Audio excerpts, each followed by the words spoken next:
What is going on YouTube? It's your boy Spanko, and today I'm bringing you guys an updated True Draco deck profile. Now this deck obviously is always, I guess you could say, tier 2. It's always relevant in the meta, but I haven't seen many True Draco deck profiles or videos recently, so I actually wanted to bring one to you guys. And as you guys can see here, I am including Mystic Mine. We will get into this and why I play it and whatnot, but we'll get into the gist of the deck profile. And then I'll explain all my card choices. Obviously, it is a 40 card main deck. So yeah, so we're gonna start off with one Dynamite Knight, the True Draco Fighter, pretty standard, triple Ignis, and only double Maiden. So I think this is where my build differs slightly. People I know used to play Triple Maiden. I actually used to play Triple Maiden, but I decided to cut it to 2 because with the addition of Crackdown, you actually don't need the monster as much as you used to need it, if that makes sense. Also, you have a lot of stun in this deck where you can actually play it out until you actually see one of these monsters. So that's why I cut the monster count down. When I saw too many monsters, it would hurt me a lot. Like, I hate seeing too many monsters. So in my opinion, these are the best ratio for the monsters. And that's pretty much it for like the monster count. Literally 1, 2, 3, 4, 5, 6 monsters. Like I said, you don't want to see them because obviously you're playing Demise and whatnot. And then obviously they're also searchable with the diagram, so you are playing triple diagram. And like I showed you guys earlier, you are playing the one Mystic Mine. Now you side the second one. The reason you don't play 3 is because you don't necessarily need it, but it does help you going second. Like, this deck already does really well going second in itself, but like in a sense, like Mystic Mine is like a searchable skill drain, and the reason I say searchable is because you do have play the terraformings. So obviously, if you open a diagram or whatnot, and you don't need like a second one, you can diagram and then like search terraforming to search the Mystic Mine, and then like in that sense like stun your opponent until you can maybe get over their board and then activate the diagram. Does that make sense? So basically, going second every time, like you'll want to have the Mystic Mine, activate it, stun your opponent, and then you can like draw, do everything you need to do before you summon a monster. And then maybe later on, once you get rid of their monsters through like your trap cards or through whatever means, then you can activate diagram and then go off in that sense. That's why I only play the one. You don't want to see it too much, but you do want to see it going second. And I'm going to show you guys the side deck as well, but you do side a second one in the side just to see it a little bit more. So that's it for your field spells. And then I think it's pretty obvious, triple Heritage and triple Disciples. Now, there is a part of me that wants to cut Heritage to 2 or Disciples to 2, because seeing too many of these is not the best in my opinion. Like, it kind of does get annoying when you see too many of these. However, when you don't see them, it like you cannot play Yu-Gi-Oh, so that's why I obviously max them out. Triple Card of Demise, pretty standard, I guess. And then double Pot of Duality. This is your only draw power in the deck.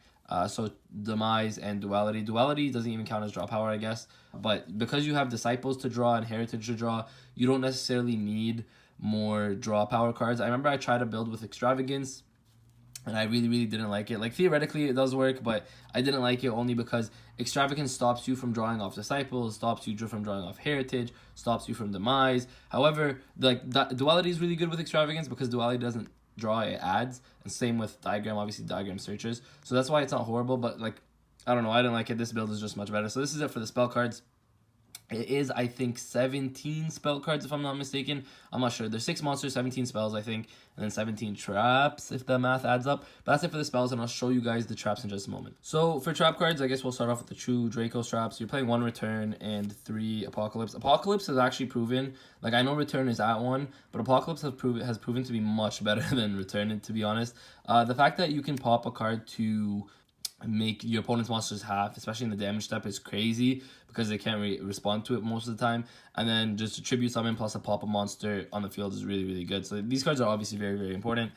Then a bunch of floodgates, like floodgate.dek. You are playing triple, there can only be 1. Triple the Monarchs Erupt. And I hated, I'm going to tell you guys right now, I hated this card so much, but it does wonders. It in itself is, it's like a skill drain, right? So it's obviously a very good card. If you draw multiples, you can obviously tribute summon it for one of your True Draco monsters.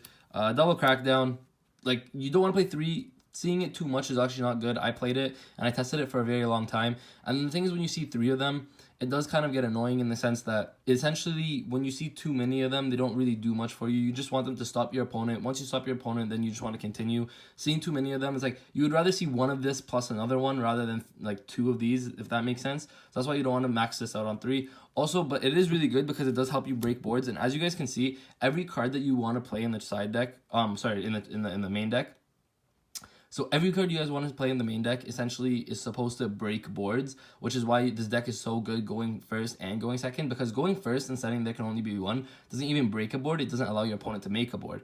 But going second, setting there can only be one, your opponent makes a board or whatever.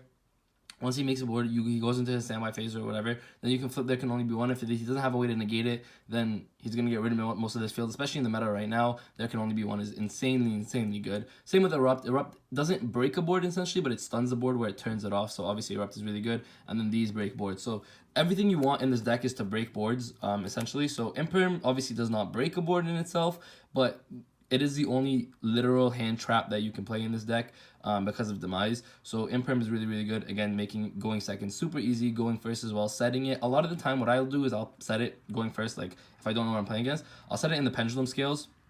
Just like a pro tip, I'll usually set it in the pendulum scales just in case I play against a pendulum player. It does wonders where you can be able to negate the pendulum card as well, or the scale effect. So that's why I'll always set it in the pen scales, and then people won't play around it really.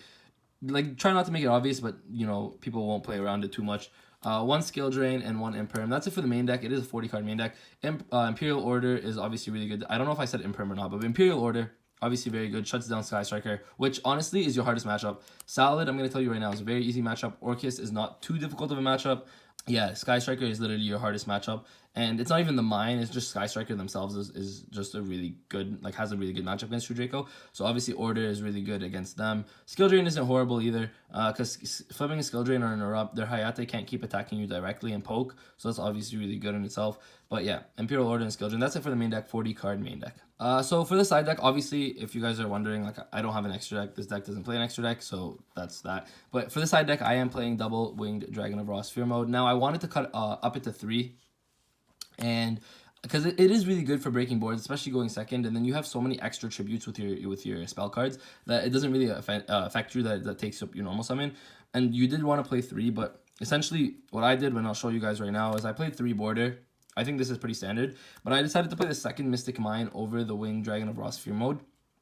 And the reason I decided to do that is because Mystic Mine is, again, like I said in the earlier, Mystic Mine becomes searchable because of terraforming. And then Winged Dragon of Raw Sphere mode, like you have to hope to draw it. Also against like an Orcus board, a lot of the time is they'll set up a board with 2 monsters with like the Orcus, or sorry, the Phantomites, Bardiche, and the Galatea. So Winged Dragon of Raw Sphere mode doesn't actually break that board, but you'll have to wait for them to summon Dingirsu, and then you can Winged Dragon of Raw, which is in my opinion not that great. Whereas with Mystic Mine, if you just have this in your hand, you can just activate Mystic Mine. It shuts them off basically completely, unless like even if they choose to summon the Dingirsu right away, it doesn't really do anything because the Dingirsu and Bardiche effect will activate on a separate chain. So Mystic Mine will resolve at that point. So that's why I really like to play Mystic Mine instead of a third Sphere mode. Sphere mode is obviously really good against Thunder Dragon matchup. And obviously Border going first against Dangers or Thunder Dragons is amazing because they can't really play around this. And a lot of people don't play Ibli and their Orcus profile, so actually playing this, putting in this going first against Ibli, or sorry, against Orcus is really good. I personally play Ibli. If you guys haven't seen the deck profile, it's obviously on my channel. I play Ibli because Ibli does get around this stuff where you can normal summon Ibli, make Mermaid, and then now you'll have an effect. But a lot of the time they won't be able to do that, so that's why Inspect Border, in my opinion, is obviously really good. Triple Shared Ride. This is a card that I used to play at 2. But again, like I said, Sky Striker is such a difficult matchup for you that you need to side mostly for Sky Striker. Again, if you wanted to play 2 and play third Sphere mode or something, a Lava Golem maybe would be really good. But I really like 3. You know, it stops the Sky Strikers. It makes them choose between, should I continue playing or should I just stop at what I have, right? So that's why Shared Ride is really good. Triple Evenly, again, blowout card against Salad, blowout card against... Even against Salad, like, if they have the Roar set, you'll at least bait out the Roar. But a lot of the time against Salad, you can, like... pop your spell card. If you have a set spell, try to destroy the Roar, whatever the situation is, then you can evenly match. So evenly is obviously really good against Orcus, against Salad, against Striker. Blowout card, very good. And then to end it off, I play 1 Judgment and Double Dark Bribe. So the reason I play Judgment and Double Dark Bribe is so I don't lose to Twister / Reboot. Obviously this counters both. Like, you can, because it's a counter trap, you can hit Reboot and you can hit Twisters with this. Obviously really good. Judgment is obviously just a good card. You could honestly play Triple Dark Bribe, but Judgment is technically better because it can do what Dark Bribes does is more. So that's why I just played 2 and 1. And then I side this in pretty much every game going second, like game 2 and game 3. I always have this in because I don't want to lose to a reboot / twister. Even evenly matched is really good against this deck, so I don't want to lose to something like that. That's why I always side these in going in games 2 and game 3. And I'll just tell you guys right now, Mystic Mine, really, if I'm going first, I will usually side it out. The reason I main deck just the one of them is because, again, if I'm forced to go second, I will like have an out basically. And even if I like go first, I can just hold it in my hand until I need it. But so the thing is, Mystic Mine going second, you always want to side this in going second because you effectively have no hand traps other than impermanence. So if you don't draw into your imperm, this effectively like, gives you like a way of like, oh, okay, I'm going second, but I can shut down my opponent's board completely. So that's it for the deck profile. That's it for the side deck as well. If you guys did enjoy, please like the video, subscribe to the channel. If you guys have any recommendations or any ideas, let me know, obviously, in the comment section down below. And with that, Spanko signing out. Peace.